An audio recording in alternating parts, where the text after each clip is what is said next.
तो देखिए आज का जो टॉपिक है हमारा वो है capacitance of a parallel plate capacitor with compound dielectric. कहने का मतलब क्या है समझिएगा।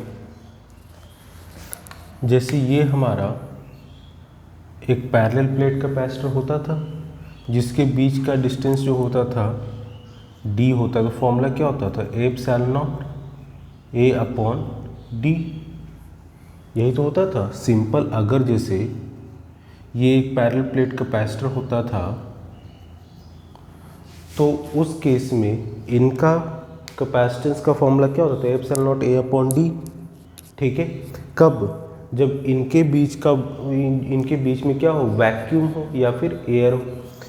अब यहाँ पे अगर इसकी बजाय हमने दोबारा पढ़ा कि अगर इसकी बजाय हम एक डाइलेक्ट्रिक प्लेस कर दें इस तरीके से तो फिर क्या हो जाता है।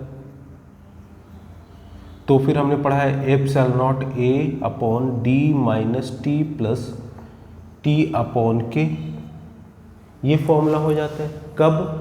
जब हम पैरेलल प्लेट के बीच में एक डाइलेक्ट्रिक स्लैब को प्लेस्ड कर देते थे।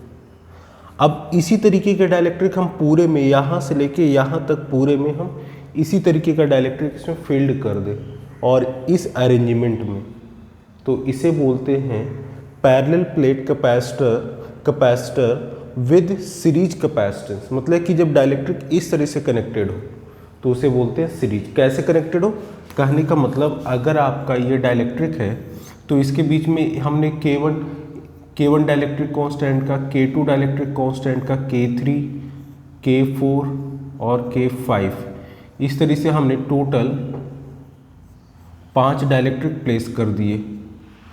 इस तरीके से हमने ऐसे ऐसे प्लेस्ड कर दिया तो इसे हम बोलते हैं सीरीज अरेंजमेंट। इसे हम क्या बोलते हैं, सीरीज टाइप। यानी कि पैरेलल प्लेट कैपेसिटर में आपने डाइलेक्ट्रिक को किस तरह से अरेंज किया है, सीरीज टाइप को। यहाँ पे कंपाउंड का मतलब कई सारे डाइलेक्ट्रिक प्लेस्ड हैं, तब क्या होता है वो ये चीज़ था।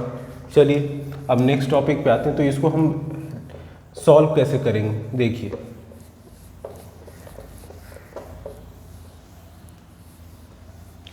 अब यहाँ पे जब ये इस तरीके से हो जाता है तो देखिए, जब हमारा just a minute, parallel plate capacitance का फॉर्मूला आपने पढ़ा था। पैरेलल प्लेट कैपेसिटेंस का फॉर्मूला होता है epsilon nought a upon d। वहाँ पे d क्या होता था, थिकनेस होता था। ये पैरेलल प्लेट के बीच का क्या होता था, डिस्टेंस होता था। लेकिन अगर हम उसी डिस्टेंस में कई सारे डाइलेक्ट्रिक को प्लेस कर दें तो उस केस में कैपेसिटेंस का फॉर्मूला जाहिर सी बात चेंज हो जाएगा। और जो पूरा थिकनेस है उनका, डिस्टेंस जो है दोनों पैरेलल प्लेट का, वो हमने डाइलेक्ट्रिक से प्लेस कर दिया। कहने का मतलब देखिए, अगर यहाँ पे जैसे हमारा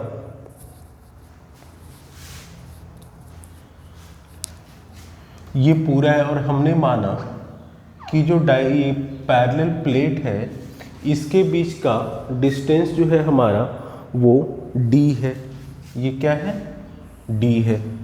तो अब यहाँ देखिए फॉर्मूला होता था C equals to epsilon nought a upon d minus t plus t upon K, यही तो फॉर्मूला होता था। C equals to epsilon nought a upon d minus t plus t upon K. यहाँ t क्या होता था, कोई एक डाइलेक्ट्रिक को हम कैपेसिटेंस के बीच में प्लेस्ड कर देते थे। बट यहाँ t नहीं है, T1, T2, T3, T4, T5 इस तरह से Tn तक है। दैट मीन्स पूरा पैरेलल प्लेट कैपेसिटर्स को हमने सीरीज टाइप में इस तरह से डाइलेक्ट्रिक को प्लेस कर दिया है। तब क्या होगा, तो यहाँ पे जो d है वो आपका पूरा जो है किससे प्लेस्ड है, T1 plus T2 plus T3 up to so on Tn। ठीक है, तो ये पूरा ये जो T है आपका इस पूरे में आ गया है। ठीक है, D इक्वल्स टू T लिख देते हैं। क्यों? क्योंकि भाई जो आपका पैरेलल प्लेट है उस पैरेलल प्लेट के बीच का जो डिस्टेंस होता है D, वो उस पूरे डिस्टेंस में अपने T1, T2, T3 थिकनेस के डाइलेक्ट्रिक प्लेस कर दिए हैं। तो यहाँ पे और T जो है क्या है, T1 प्लस T2 से रिप्लेस होगा। और हर डाइलेक्ट्रिक स्लैब का अपना डाइलेक्ट्रिक कांस्टेंट है K1, K2, K3 up to Kn।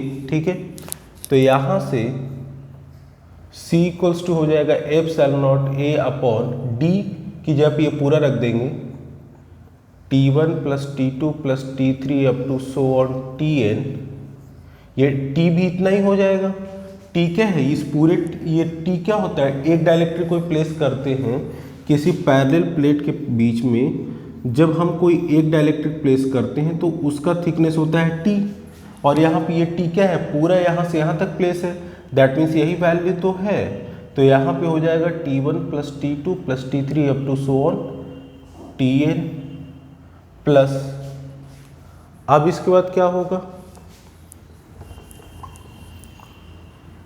T की जब पे सारी वैल्यूज आ जाएंगी तो T1 अपॉन K1, क्योंकि T1 डिस्टेंस पर डाइलेक्ट्रिक रखा है जिसकी डाइलेक्ट्रिक कांस्टेंट क्या है, K1 है, plus T2 upon K2 plus T3 upon K3 up to so on Tn upon Kn।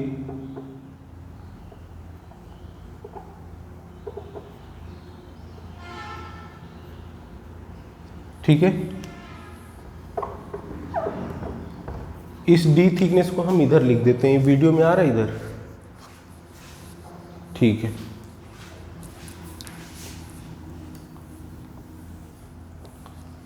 ये जो है यहाँ से ये D थिकनेस है, वीडियो में दिख रहा है, हाँ आ रहा है, चलिए।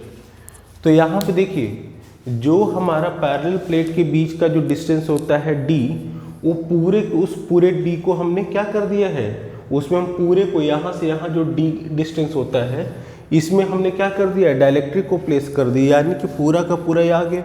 और T हमारा क्या डाइलेक्ट्रिक का थिकनेस होता था, चूंकि सारे डाइलेक्ट्रिक्स हैं तो सबका सम होगा, और T अपॉन K में T1 प्लस K1 इस तरीके से हमारा हो गया। तो यहाँ से ये पूरा इसके साथ कैंसिल आउट हो जाएगा, तो फॉर्मूला बनेगा C equals to epsilon nought A upon T1 upon K1 plus T2 upon K2 plus T3 upon K3 up to so on Tn upon Kn। तो ये हमारा जब पैरेलल प्लेट कैपेसिटर्स के बीच में डाइलेक्ट्रिक इस तरीके से प्लेस्ड हो, जिसे हम बोलते हैं सीरीज टाइप, तो ये पहला कौन सा था, दिस वाज सीरीज टाइप। तो सीरीज टाइप में अगर डाइलेक्ट्रिक प्लेस्ड है तो उस केस में कैसे सॉल्व किया जाता है, क्या फॉर्मूला होता है, वो ये आपका है। ठीक है, इसमें एक चीज़ देखिए, हर डाइलेक्ट्रिक का जैसे हम पैरेलल प्लेट लेते थे, जैसे हमने ये पैरेलल प्लेट कैपेसिटर लिया, ठीक है, तो यहाँ पे ये जो डाइलेक्ट्रिक लेते थे इसका थिकनेस हमारा T होता था, और ये पूरा डिस्टेंस क्या होता था, D, और ये जो है हमारा इसका डाइलेक्ट्रिक कांस्टेंट क्या होता था, K होता था, तभी तो ये फॉर्मूला बनता था ना, तभी ये फॉर्मूला बनता था। अब यहाँ पे हमने क्या किया, ये जो T थिकनेस का डाइलेक्ट्रिक है इसको पूरे में रख लिया, बट कैसे, इस तरीके से रखा है कि ये सीरीज में, जब यानी कि इस तरीके से रखा हो तो इसे हम सीरीज टाइप ऑफ अरेंजमेंट बोलते हैं। एक यहाँ इस तरीके से, एक यहाँ, एक यहाँ, एक यहाँ, इस तरीके से रख दिया, तो ये हमारा सीरीज टाइप ऑफ अरेंजमेंट हो जाता है। तो पहला टाइप हमने पढ़ा सीरीज टाइप ऑफ अरेंजमेंट। दूसरा हम पढ़ेंगे नेक्स्ट वीडियो में पैरेलल टाइप, यानी कि पैरेलल प्लेट कैपेसिटर के बीच में डाइलेक्ट्रिक को हम किस तरीके से रखते हैं तो पैरेलल अरेंजमेंट होता है। ये तो हमारा इस तरह से ऐसे ऐसे हम अगर रखें तो ये हमारा सीरीज हो गया। चलिए नेक्स्ट वीडियो में पैरेलल टाइप करेंगे।